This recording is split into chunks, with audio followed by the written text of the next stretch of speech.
people. Welcome back to another episode of The Flip Side. So when we started this podcast, I knew I needed to line up some guests, and Todd, you were top of mind. We got Todd Helzer.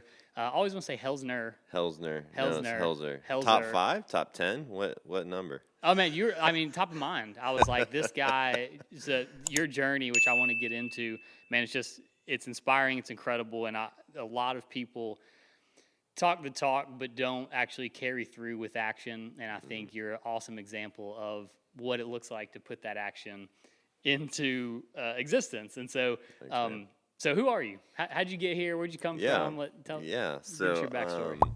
I'm married to a wonderful wife named Amy, and I've got 2 boys, so we have lived here now for 15 years. Actually, maybe it's longer. I don't know. You lose track of time after a while. But originally from Colorado, and grew up out there.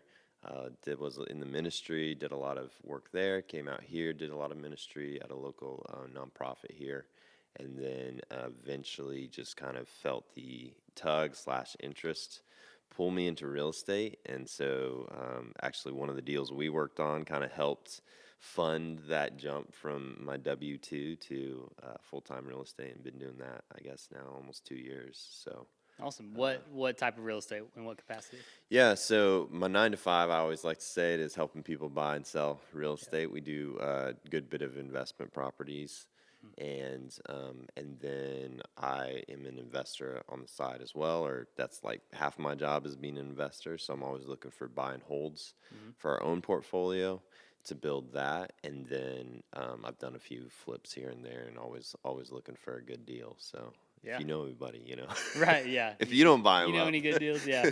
No, I love that. So Todd, we have a mutual friend who introduced us, and at the time you were working for the church that he goes to. I think his wife works at, and we had the sit-down meeting, right? And we've talked about this on the podcast. Alex and I have talked about it a lot, where always have that sit-down meeting. I think you do this now when people reach out to you wanting to get into real estate in some capacity, and it's you give them the first meeting, give them some homework, and then maybe they come back, maybe they don't. And you were, out of over 300 plus meetings I've had like that, you're one of 2 people who have ever come back. And I think you actually were like, I've already done all of that.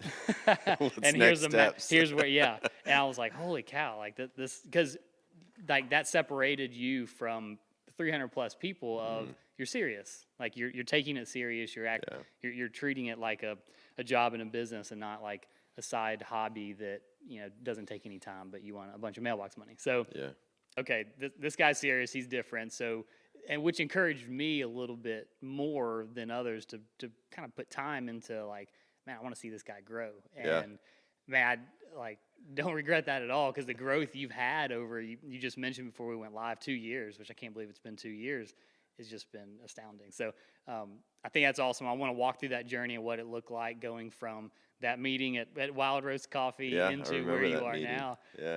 But so kind of walk me through what that looked like on your end. Yeah, so I think it was between, and I do appreciate it. Thanks so much for taking the time to meet with me. And, it was you and Rob that sat down for coffees, and I didn't know how to find off-market properties. I didn't know how to, find a deal, you know what I'm saying? Because you run these numbers, you jump on Bigger Pockets or whatever, and you're like, okay, I've got these rental calculators, and you run the deal, and you're like, this deal off of MLS is not a deal, it doesn't work. What do I do? So what do I do? And so I was talking to you about it, I was talking to Rob, and you're like, well, you got to find like a true deal, which is an off-market, thing. So I quickly learned about, off-market acquisitions, how to, look for them, how to find them, built that kind of out, and was doing that on the side in addition to just my regular work. And I also had a side photography business. So I was really running, at the time, 3 businesses. But I knew I wanted to transition out of the W-2, and it had been a great season to be there at working at the church, but I knew that I needed something different for our family and also for me. And so really, really pressed hard. It was kind of a season of a lot of work, and quickly drummed up a lot of leads and kind of worked through those leads and found some properties, one we worked on together. And all of that kind of created the momentum to basically make the jump because, effectively, I had a family, like if you're a single guy or a girl and you don't have a family, you don't have no like even boyfriend, girlfriend, I'm like, take all the risk in the world because there's no responsibility, right? But when you have people who are counting on you to provide, roof over their heads and food on the table and support and love and affection, all the things that a family needs to be healthy, that takes effort and energy, and that's your number one priority. And so everything else has to take a back seat. And so what I've always said is, the timeline that it takes to accomplish your goals is often underestimated. And when you have some of those extra things on your plate, you just got to plan out a longer timeline. And so I took from starting to work on basically saying, yes, I want to move into a new career, to actually saying, like, putting in my 2 weeks notice took me 2 years. Yeah. And that was preparation. That was learning the new trade. That was finding off-market deals that ended up funding the money to make the jump and have some extra, liquid cash to. So it was no small journey. Right. Yeah. And everybody else was like, it was funny. I was putting my 2 weeks notice into my boss, and he's like, well, what are you going to do? Real estate. And he was like blown away because he had no idea, because I was just quietly doing this on the side, just hustling. And so eventually we were able to make that jump to full time. But Yeah. it took 2 years. It was a long time. I think that's such an important point to hammer on is, all of the work that it took to actually even get to quitting a full-time job, right? Yeah. And it's, the perception from the outside of people who don't really know what you were doing was immediately, oh, he just jumped into real estate and now he's killing it. I can do that too. I'm quitting my job tomorrow. It's like, wait, don't do that. Don't do that. Because it is. Yeah. I mean, literal years of preparation to get ready to take that jump. And like you said, it's a little bit easier if you don't have the responsibility of family and kids and, and all that. But it's still a big deal because it takes that deal flow timeline just to get one, right? And hopefully it succeeds, and hopefully it gives you enough money to last a couple months while you find another one or you quit that job. So I think that's huge. I think that's big to hammer on. Yeah. There is actually a book that was kind of affected some of it. I was already heading that way of like, hey, I need to create some income. But John Acuff has a book called Quitter. And basically that's the synopsis of the book is hang on to the opportunities that help you sustain the ability to do the side hustle longer, because then it will help you when you actually make the jump to have success. So people just, I think, make transitions too quickly and they don't prepare enough. We're very emotional people, and it's a knee-jerk reaction to be like, I'm feeling this tension. I don't want to be at my job. I don't want to move on to the next step. Or I want to move on to the next step. Let's do it now. Yeah. Instead of saying, pause, you just felt those feelings, now go prepare, Yep. find a plan, execute it. Yeah. And it takes time. Yeah. It takes a lot of time. It absolutely does. But you're very good at having those goals laid out, surrounding yourself with, we'll talk about the mastermind in a second, but just surrounding yourself with people who, throughout your team on the real estate side, that encourage you and help build you. And I think that's super important and obviously has been very successful. So, so before we get into that, give me a snapshot of like where you're at now. You're basically 4 years in, right? 2 years full time and 2 years prep. So what does it look like today from a business standpoint? Yeah, so really the day-to-day is, like I said, helping people buy and sell. At any given time, we'll have anywhere from, I do listings primarily, and I would say, 80% of our stuff is more investor. But, at any given time, I'll have anywhere from 10 to 30 listings. It just varies widely. So helping people get through those processes, I love that part because it helps. I really get to hone my negotiation skills and learn about all kinds of nuances of contracts and different, financing situations. And then, the great thing about talking with other investors, I'm still relatively new to the game. And so it's amazing to be able to talk to those who are more experienced and have done things that I haven't done. And it allows me to really learn. So every call I get on with a client who's maybe selling one of their, properties, I'm actually trying to learn from them because they're probably 2 or 3 steps, or even if they aren't, you probably still can learn something from someone. So I love that part of my job. And then looking, like I said, always trying to look for off-market deals, or from other realtors or other people you hear about, for either putting them in our portfolio, buy and hold, or flipping and stuff like that. So that's kind of a good part of my job. And then there's part of my job that's just maintenance of what we currently have. So right now I've got a property up in Gardendale that I'm trying to get rented, and I manage some of my own stuff, and then I have a property manager for some of the other stuff. This one I personally manage. And finding a tenant is literally the hardest part of the process, finding a good tenant. And most important, right? And the most important too. Yeah. So in that process now, and trying to vet people, and making the right call rather than just jumping into, you want to rent this place, you want to give me money. It's like, hold on, they may not be qualified. Right. So that's a good part of my day as well, is making sure those things are moving. And then, it's just kind of 3 parts. That's my day to day. Yeah. So. Yeah. I learned that the hard way of finding a good tenant that either makes or breaks the deal. Right. And I think you're good at going through and vetting that, but also coaching your clients out of, hey, I'm going to sell you this investment property, but also don't just throw the first person that's got money in there, right? That's 100%. It can absolutely wreck the deal. Yeah, I remember listening to a podcast. I can't even remember the podcast, but it was basically like landlord podcast, right? And every single horror story that came on there was due to the lack of vetting the tenant on the front end. 100%.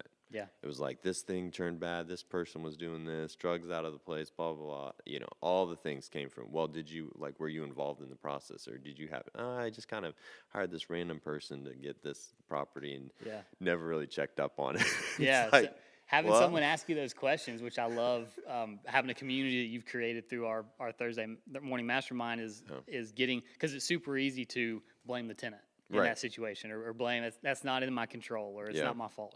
Right, but you've got, 1, the accountability, and 2, kind of the extreme ownership mindset of, no, this is my fault. It may have been my fault 2 years ago when I stuck them in my property, but this is my fault. And even with the property manager. You know what I'm saying? Because you hired the property manager, and then they're finding a tenant for you. Well, if you still don't ask the right questions, is it Section 8 or is it not? Or what type of classifications do they have? Like, when they come to me and say, we've approved a tenant, I ask for a little bit of a rundown. And then ultimately, I take ultimate responsibility, because I hired the property manager, and I'm in charge of them. They're doing a service for me, and if they don't find the right tenant, and something goes kaput, it's ultimately still my got to manage the manager, right? You got to manage the manager. Yeah, so. I love it.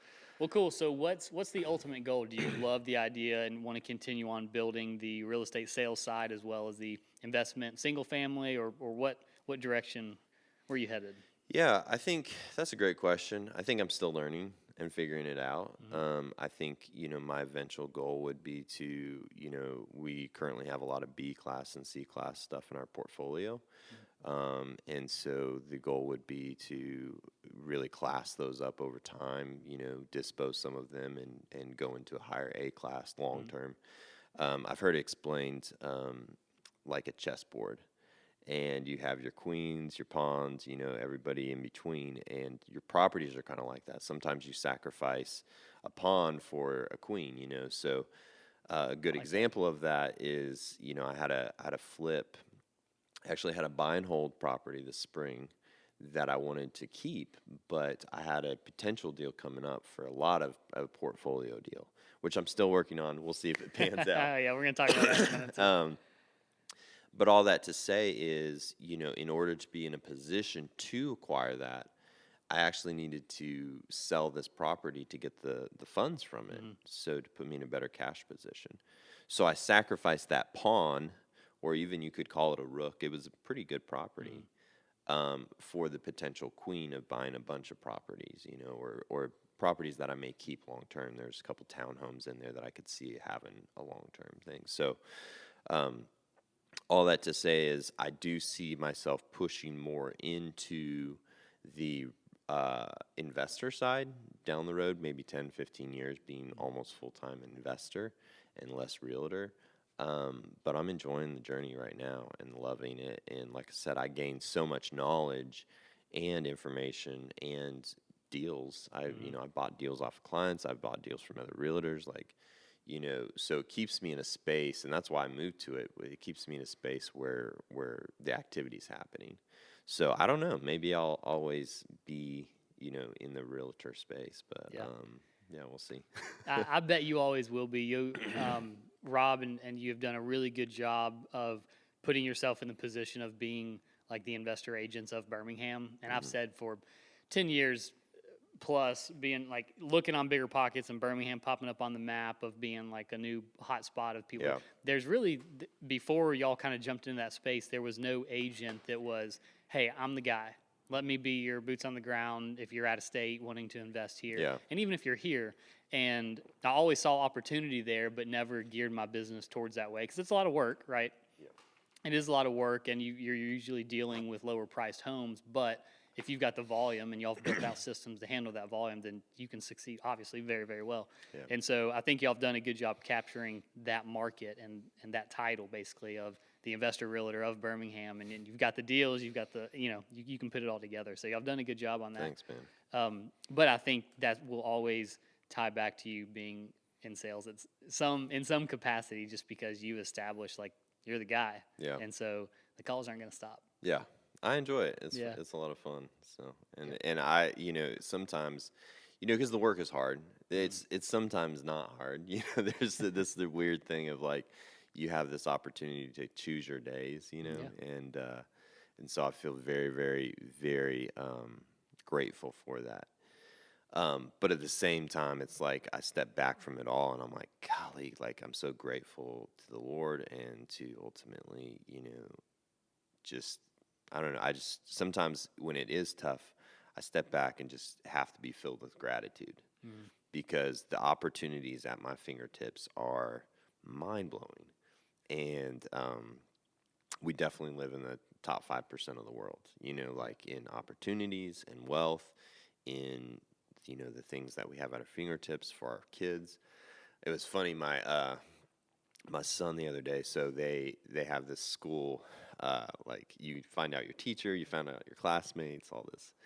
So yesterday that happened, and my son comes home and he is bumming hardcore. He's 9 years old, going in 4th grade, and he is just so sad. And I'm like, what's going on? And he's like, well, I just don't know about my teacher. I've heard, mixed reviews. From 5th graders? Yeah, from 5th graders. And, I just don't know my classmates, all this kind of stuff. And I said, son, I realize it's probably not it's probably not optimal. But, those feelings are real. But you need to step back and realize that you have such an amazing opportunity. If you took 100 kids and lined them up, you would be in the top 5, top 5 kids. You pull those kids out. You have more opportunity, more connections, better teaching, better resources than those other 95 kids. And I realize everything's not perfect. Never, everything in life will never be that way. But you got to realize what opportunity you have at your fingertips. I mean, he goes to Edgewood. Yeah. I mean, it's one of the top schools in the state, you know. And so, anyway, I just, all to say, a lot of times when things are hard or whatever, I like to step back and just say, like, golly, got to be grateful. Yeah, take that initial reaction out for a second and think about the whole big picture. Yeah. Well, and really, and framing the mindset around, okay, this is a new opportunity with new teachers, new people, new classmates, right? And how am I going to approach it, right? Yeah, And that doesn't go away. It's funny, that applies to literally a 4th grader, and it applies to how we view opportunity and what's in front of us as adults in a working 100%. industry, right? Yeah, I'm telling him that, and I'm like probably preaching to myself more than anything. Okay, I need to go meditate for a minute. Hold on. That's funny. Jumping back, I've never heard the chessboard analogy you just said. That was really cool. I like that. It kind of reminds me of, I heard someone talking about every property being like a little oil well, like a little oil pump. Yeah. And it's going, but you can say like, okay, well, I've got to shut this one down so I can go get these other 10 going. Yeah. Right. And I kind of like that analogy of, it's not hands off. You're not passive, but you got to go maintain your oil. Is that what it's called? An oil well? Yeah. Oil rig. Oil rig. That's what I'm thinking of. Oil rig. You got to maintain it, right? You got to Yeah. make sure that it's working smoothly, but it sits there and just constantly pumps oil while you're sleeping, while you're hanging out with kids, while you're mountain biking. It's a great analogy. Yeah, so I stole it from somebody. That's not mine. But, Yeah, so did the chest thing. But if too. I call it an oil well, I guess that is mine, right? And don't know what that is. You rebrand it. Yeah, rebrand. Yeah. That's yeah. All right, so switching gears a little bit. So I want people who have talked about getting in real estate but haven't made the jump. What are some of? I'm putting you on the spot, so you can think about it for a second. But what are some of the surprises, good and bad, that you've experienced, or maybe did experience that first year getting in that you did not really anticipate? Yeah, that's a great question. So I think some of the things that really were a big surprise was the highs are really high and the lows are really low. And so when you work for someone, which is a great thing, it's totally fine, but ultimately you are not the ultimate person responsible. Like when you own a business, it all at the end of the day falls on you. And so when things go really well, you have this euphoria of success and like I'm top of the world and everything's great. You feel that really, really high. But when you're an employee, you feel like, yeah, I'm excited. I think this day went well, or we got this contract or whatever. But like ultimately, you still are not the ultimate benefactor of that high. Yeah. So you don't feel it like they do. Yeah. And the same thing if say a truck burns down or a truck breaks down and that owner has to pay for it. So when I get a call that a tree has fallen on one of my properties, I feel it a lot more than the property manager who gets the call that because I'm the owner. Yeah. And so that was one of the things that took me aback, that I've had to grow a thicker skin of realizing that when the lows come, because those are the hardest ones, and we often focus on negative, we're just naturally that way as human beings. When those lows come, you just have to accept that that is part of the game, and to get yourself back into a mental state of winning and a mental state of trying again and mental state of like recalibrating, because we're all emotional people. I'm probably more emotional than not, but that was what took me a little bit of time to really start to work on. Was those hard days were really, really hard, and the recovery process from like, okay, a tree fell down, write a big old check for $6,500, let's move on. Yeah. And I didn't have to do that in my previous work life, but now I do, and so that was one of the things that definitely took me back. And then just the value of you always hear about the value of networking, but how crucial it really has become for the business and just sometimes too just mental health, because a lot of what I do is alone and working deals or driving properties or even working in front of the computer. So really just valuing those relationships, networking, and so part of why I started our mastermind group and just different things like that. So community built in after the jump was really, really important. Yeah, that emotional control, right? Because there's a lot more that's coming at you as a business owner and kind of independent contractor. We've talked about the coaching program, Strategic Coach, that I started up last year that I'm still not quite a year into, but every single thing they do, every workbook we have, every call, everything starts with the positive focus. Period. And it's like, what's gone well this week? That's right? good. And that's what you started a mastermind. There's in between 4 and 8 of us there every single week, every Thursday morning. And that's how we start. It's like, what was the win for the week? And and that kind of jumps back to what you just said, is if you can reframe your mindset or start with the positive focus and then go from there, it just puts you in a mindset of abundance, of gratitude. And when you start that way, any conversation or any day, then it's going to be a better day. Yeah. Right? Because you're there to serve others and not serve yourself, and I think that's a good way to be. So with that, the positive focus, starting that way. So what's going well for you right now? What is going well, man? That's a great question. So I've been working on this portfolio deal, and we've talked about it a lot, probably to the point where you're sick of it. I talk about it in the mastermind group. I talk about it with everybody. Just it's a big deal. It's probably the biggest deal I've worked on.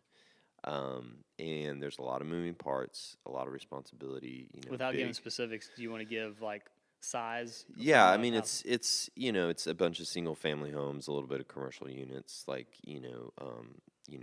over 10 doors, well over 10 doors, type of size, and the acquisition is probably double what I've ever done in money size and stuff. So a lot of responsibility, and I've literally lost sleep nights over trying to work this deal.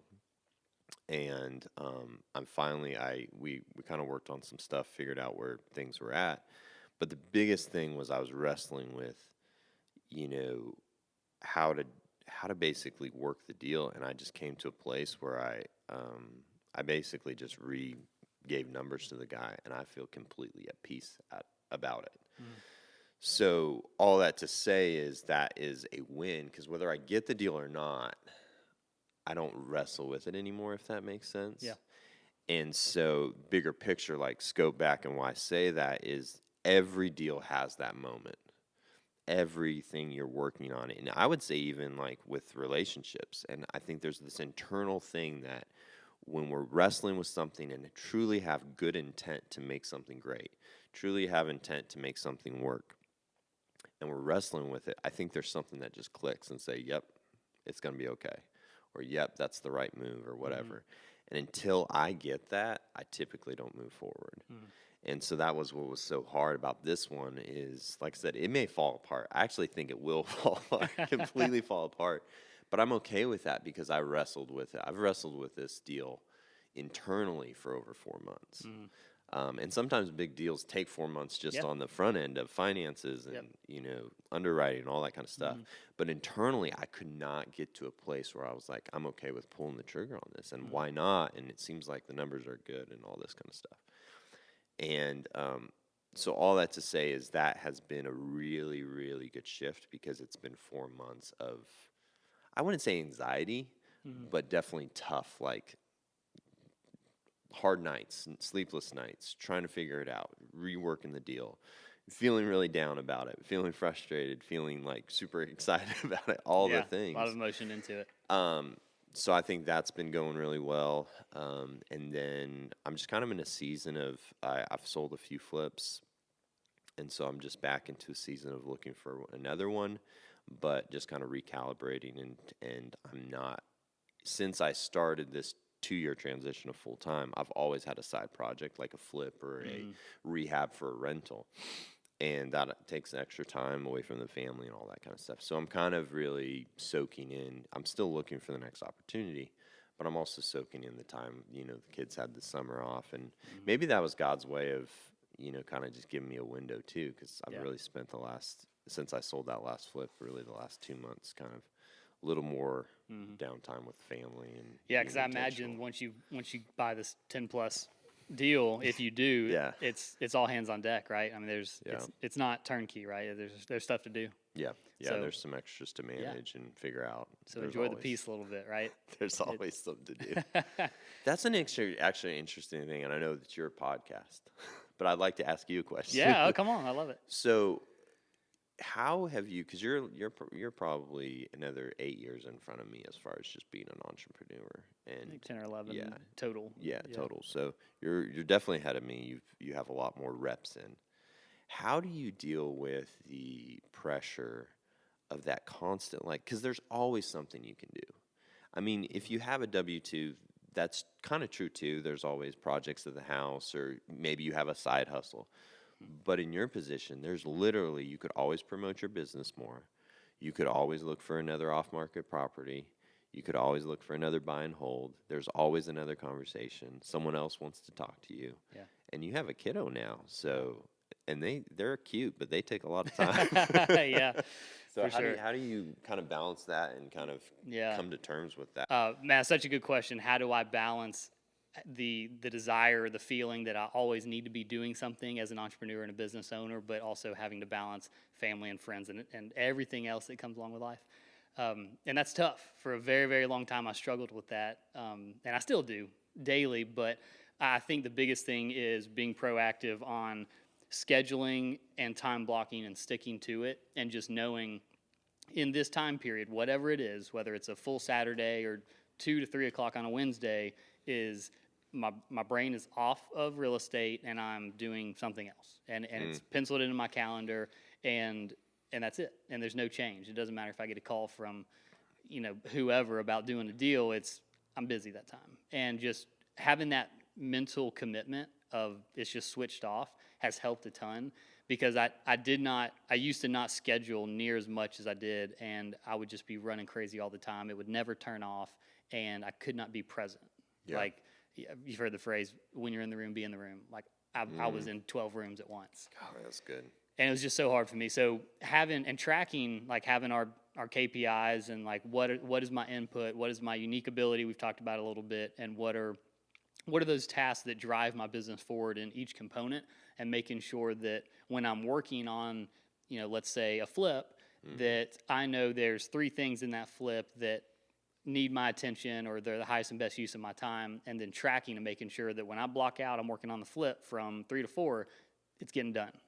And it's measured, it's done, and it's good, and nothing else is distracting me from those exact 3 items. So being proactive instead of reactive to a lot of those opportunities and a lot of events is what has helped me a ton. By no means am I close to perfect at it, and still, but that's helped organize my brain, because I'm pretty scatterbrained, and it takes some very focused intention to try to not just sit there and be in 12 rooms at once. Man, that's good. Yeah. I love that. Yeah, easier said than done. Well, yeah, but I mean, I like what you said about the time blocking. I've been trying to do something similar and very unsuccessfully, shall I say. But that is good to hear that helps. So I'll just continue on that path of trying to do that. Yeah, my goal every Monday morning. So before I sit down with my real estate team from 8:30 to 9:30 every Monday morning. I get in the office usually by 7, get some business reading done, and then for about the next hour, the goal is no white space on my calendar, period. And it's filled up with Wednesdays from 2 to 3, I have piano lessons, right? It's filled up with, after that is time with family, and then we have small group. So Wednesday really from 1 on, it's family time. Yeah. And that color's yellow in my calendar. But it's still filled. It's filled. So there's no white space. So there's no I have nothing planned, right? If I golf, it's in my calendar. Right. And so everything's planned out to where there's really because that was my problem is there would be white space, and it's like, well, what do I do? Right. And immediately my brain goes to, I've got a million things I have to do. And so it's really hard to balance that. But, I don't have any one thing that I need to be somewhere, so I'd naturally just be at home.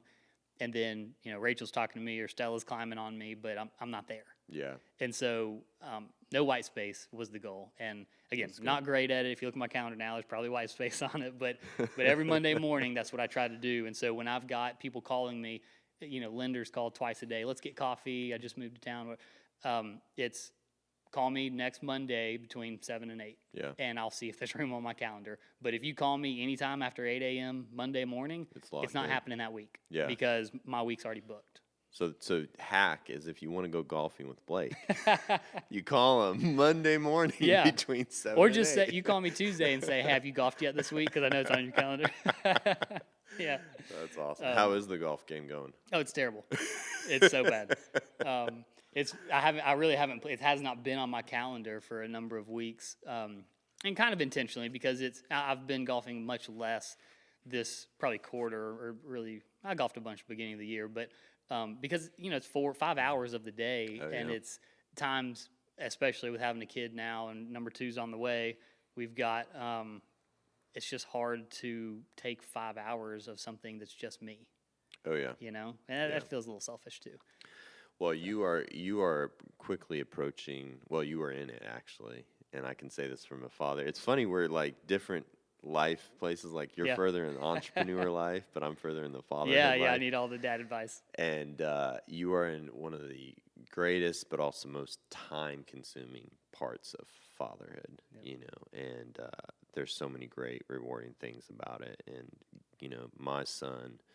My youngest, we're done, and my youngest is almost 5, and it is night and day difference of what it used to be in the diapers and the feeding and all that kind of stuff. Yeah. I mean, I'm still making food for him. I made breakfast this morning before I came here, but But just know that like it's a really, really sweet time, but you are in a very time consuming time. So it is probably good that you find hobbies that are more like an hour rather than 5. Well, and Rachel jokes my hobby is getting hobbies because there's always Me too. It's the entrepreneurial, it's the ADD like shiny object syndrome of. I went mountain biking once. Now I have to have a mountain bike. Let me get a Bro, we are wired the right.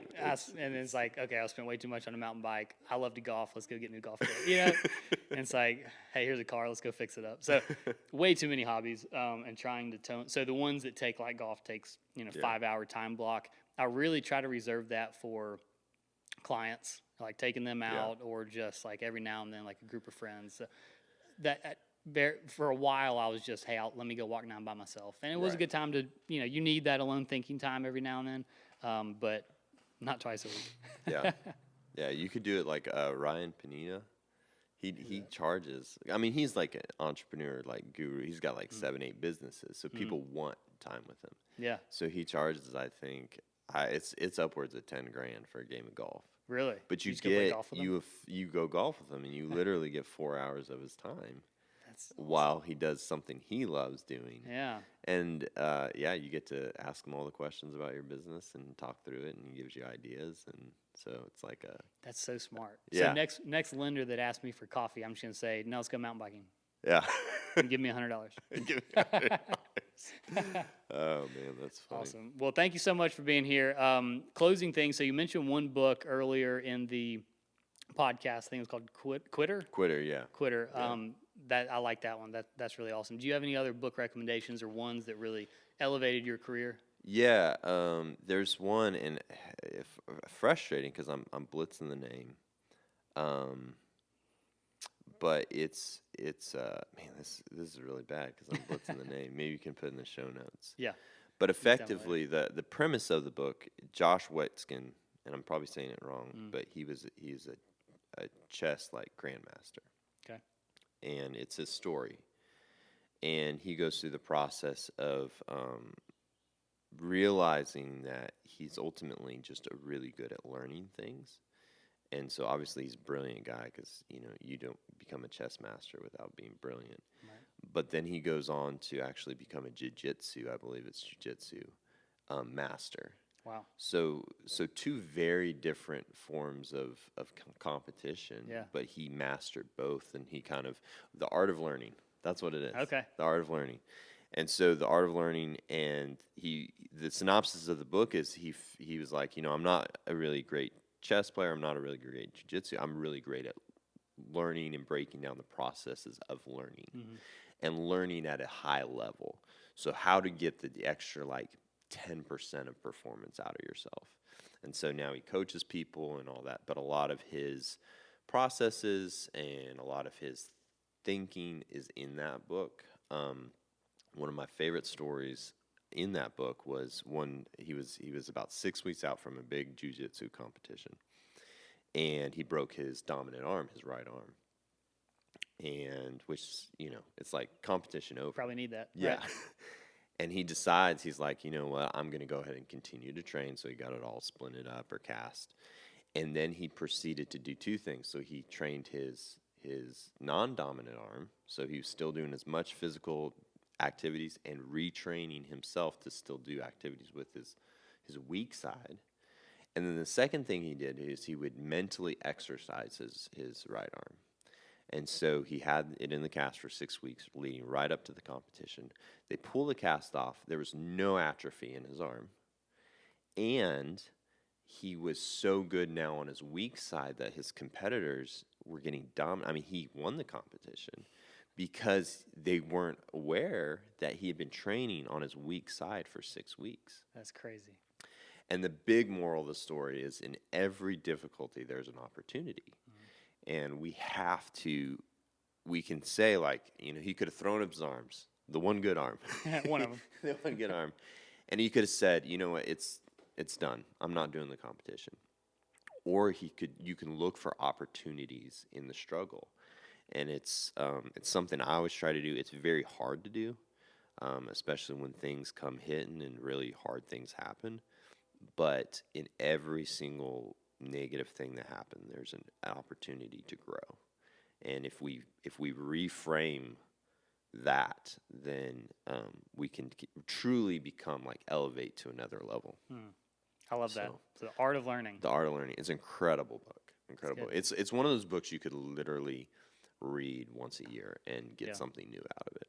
So, which is actually I need to because it's up on my list. Yeah, that reminds me. I heard it. Gary Keller's The One Thing. Yeah. I heard someone take that to the extreme and just say, all right, I'm only reading one book for a year and just rinse, repeat, rinse. So it sounds like that book could be good to just the second you finish, just go back to page just one. Internalize just go right back. Yeah. Yeah, that is an interesting thing. They say it takes 3 to 5 times to internalize a book sometimes. So when it has content like that, The One Thing would be another great one to literally just rinse and repeat and just internalize it. I did when I was kind of in the process of this career transition, and I call it reigniting my spirit, because sometimes we get in a place in our lives where we fall into the norms and we just kind of let it, just the mundane, and we just kind of keep on, waking up, doing the same thing, and it kills our spirit. And so I was in the process of